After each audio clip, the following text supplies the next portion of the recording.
melanjutkan ke Alun Tram, kita siap-siap dulu pakai seragam lengkap. Untuk mari kita adu nyali adventure. Oh yeah.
Ada 3 pilihan, yang family, semi family, yang semi family dan extreme banget.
keluar dulu dari sana kami.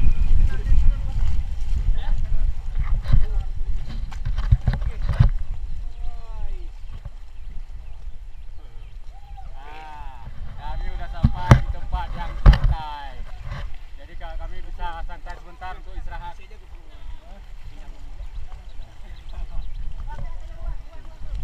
Oke. Jangan lupa di like ya di subscribe.